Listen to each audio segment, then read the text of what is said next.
As a beginner creative, one of the most entry-level laptops you can go for is the 15-inch M2 MacBook Air.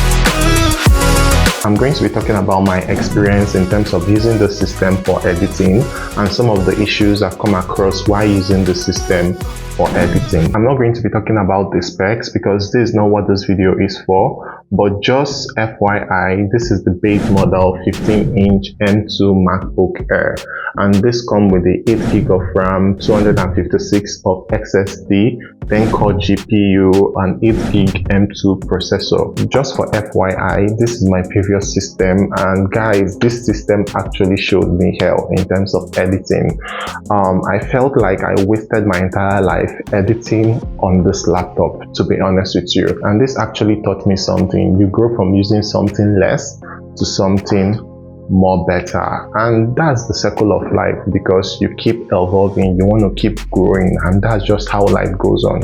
You keep growing at each stage. You started using up something like this to something more better. And just for FYI, this is the HP Elite workstation. So now let's talk about my experience in terms of using this for editing, for my own YouTube video as well as client works. Let me talk about the experience and some of the issues I've come across using this system for editing. When it comes to editing, a typical man will go for a system that comes with fan, because when it comes to editing, you need fan to be cooling the system in order for the system to keep functioning. But this system actually comes with no fan, right? And that's the thing that marvels me about the system. If this system, which is the Air, can perform as good in terms of editing, as buttery smooth in terms of editing, what does the Pro of Apple laptop works like, right? Because this actually comes with no fan and it handles editing like buttery smooth. You edit videos on this system like buttery smooth, right? So it keeps making me wonder, what does the Apple Pro laptop actually work like? Then that's like a Pro machine, right? And when it comes to editing, personally I use Premiere Pro, and when it comes to Premiere Pro is not an Apple integrated software, right? Which means it might not be performing very well on a computer for Apple. That was one of the issues I was getting. An Apple integrated software that is for editing is Final Cut Pro and iMovies, which means those editing software would perform very well in the system. And ever since I've been using this system, a lot of people said when you are using this system for editing and you're a Premiere Pro user, that you are going to be experiencing a lot of system crash. Maybe your editing software for some time will freeze, or for some time will shut down and you have to restart the whole editing software again.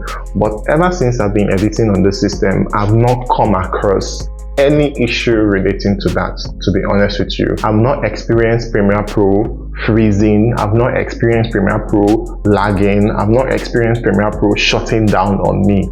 Ever since I've been using this system, it has been working perfectly okay for me.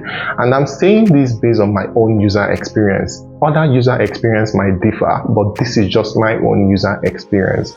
Premiere Pro works good on this machine.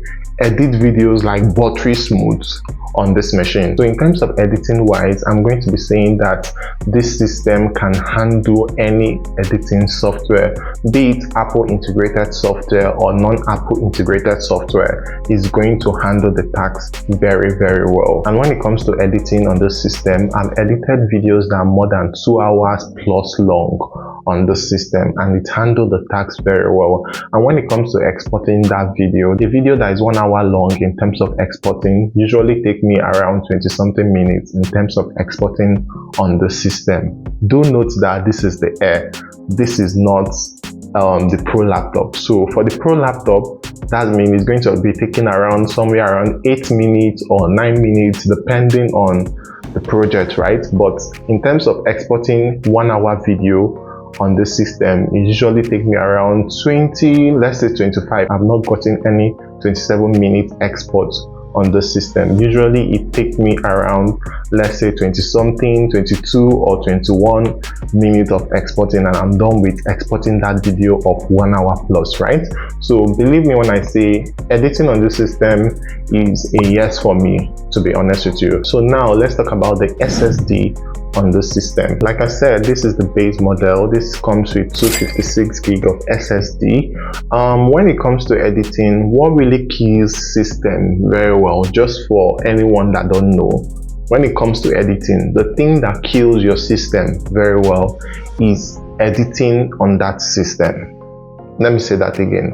When it comes to editing, the thing that kills your system very well is editing on that system SSD. So usually whenever I'm editing video, I edit from my hard drive. I don't edit based on this system SSD. To be honest with you, the only thing that is on this system in terms of that takes up a lot of space is just the editing app. I have Final Cut Pro in this system, I have Premiere Pro in this system, and I have iMovie editing software in this system. So the free space I have on this system now currently is around 180 gig of free space. So whenever I'm editing video on the system, I send that video to my hard drive. And just in case you don't know, when you are editing video on your hard drive, all the workload that is supposed to be going on the system is going to be going on the hard drive. So just know that if you want your system to have a longer lifespan, make sure you are editing on an SSD, so that all the workload is going to be going on your external SSD. So that's one thing I'm going to advise you. I know a lot of people were saying that 256 gig of SSD is not enough for a content creator or someone that edits video. Believe me, truly is not enough, but if you edit video just like me, is going to be enough for you, because this actually uses virtual memory, which means that the 8 gig of RAM, when the system is getting worked up a lot, it uses your normal SSD to push out the workflow in terms of editing. So one thing I'm going to advise you is just make sure you are editing on an SSD. It's going to make the system last for as long as you can. So the next factor I want to talk about is the battery performance. When it comes to battery performance on this system, this has been the best system I have ever used in terms of battery performance. I'm not even going to joke about this. This system comes with the best battery performance I've ever seen on any system. On a full charge, I can edit video, about 3 or 4 videos, full YouTube videos on this system, and this system battery is still going to be strong in terms of like power are still going to be on this system. The battery life on this system is amazing. To be honest with you, I hardly even remember the last time I charged the system. Usually when the system is getting to around 20%, I just charge it, but I hardly plug my charger to this system because the system actually comes with a better battery life. If you're a video editor, then you know that you don't want to be using a system that the battery life is not strong, because that's going to make you frustrated. But to be honest with you, on a full charge, trust me, you can edit an entire YouTube video for like about 2 to 3 YouTube videos. Trust me on that. If you know how to edit videos very fast, you're going to edit 2 to 3 YouTube videos on this system. So I hardly charge this, and if you're someone that don't even do video editing on the system, trust me, the battery life is, on a week you've not charged the system. If you do things that has to do with like browsing, admin work, on a full charge, 1 week you will not charge the system. I know what I'm saying. I'm not saying this to impress you or to just hype Apple or something. I'm saying this from my personal experience. So now let's talk about the only issue I've come across while using the system. The only issue I've come across using this system has only happened to me just twice, and to be honest with you, even up to date, I did not know why that happened. So there was a previous month I've been editing on the system, and this has only happened to me just twice.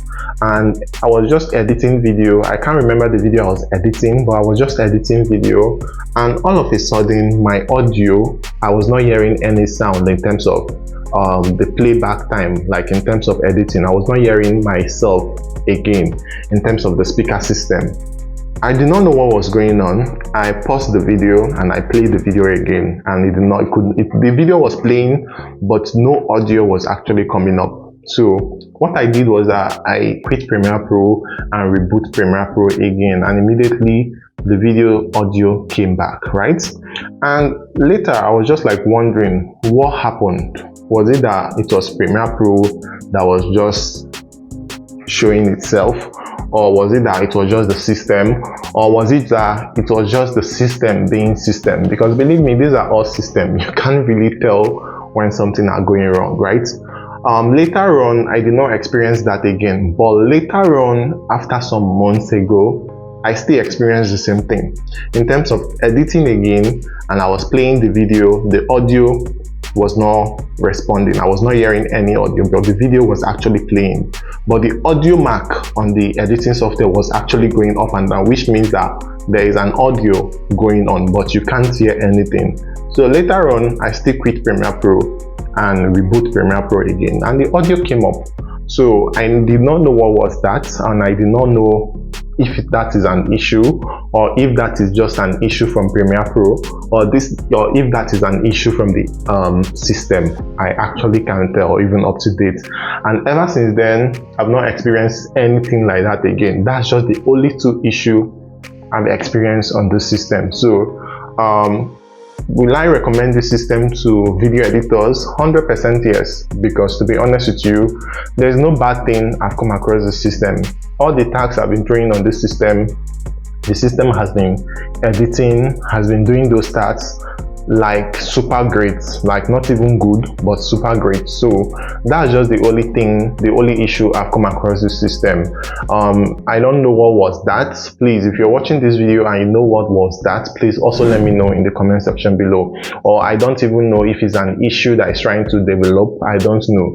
But also do have in mind that Premiere Pro is not an Apple integrated software. So I was thinking that it might just be a Premiere Pro issue and not the system issue. So that's just the only issue that I've come across the system. Any other thing about that, I've not come across any issue. I've not come across in a day whereby this system is lagging. No, I've not come across that. I've not come across in a day whereby I'm typing or I'm trying to do something and it's not responding. I've not come across that. So that's just the only thing that I've experienced. So my advice to anyone who is going for content creation as a beginner creative is, bro, get yourself this. If you should get yourself this, trust me, you can go into pro with this same system. And that was something I was going for. I wanted a system that is going to keep me at a beginner range as well as at a pro range. So a system that keeps me in the middle in terms of I can use the system for a beginner, and I can use the system for a pro project. So that's one thing about the system I love. Don't spend your money in terms of going for the pro. Trust me, this system can handle the tasks of a pro, but also try not to push the system to its limits. That's one thing I always take note of. So one thing I will advise you not to push the system to its limit is that try to make sure you are editing from an external hard drive so that you don't damage the system on time. So that's just one thing I'm going to advise you. Whatever editing you're doing, make sure you're editing right from an hard drive so that all the workload, all the cuts, clips, everything is going on the hard drive, not on the system. Your system is just like the display, which is just helping you to display whatever you're doing, and then your external hard drive is just like where the main work occurs on the hard drive. So that's just the only thing about the system. So that's it about this video. Please, if you like this video, give me a thumbs up. And that's the review about the system I have for today. So if you are trying to go for this system, I will 100% say yes, you should go for it and you won't regret it. Trust me on that. So that's my user experience in terms of the 15-inch M2 MacBook Air. And yeah, that's it about this video. I'll see you guys in my next one. Don't forget to, please, if you're new here, please click on the subscribe button. Let's get our way to 1K subscribers. And yeah, please, if you enjoyed this video, please give me a thumbs up. If there are still questions you want to ask me, leave them in the comment section below. I'm going to reply to that in the comment section below. And yeah, I'm going to see you guys in my next one. Till then, do stay safe and stay blessed. I'll see you guys in my next one. Don't forget to also check out my videos on how to set up your Mac. I have videos on things relating to MacBook, and just in case you want to watch the unboxing of this video, also feel free to click on this video over here and see the unboxing experience I got with this MacBook. So I'm going to see you guys in my next one. Bye guys.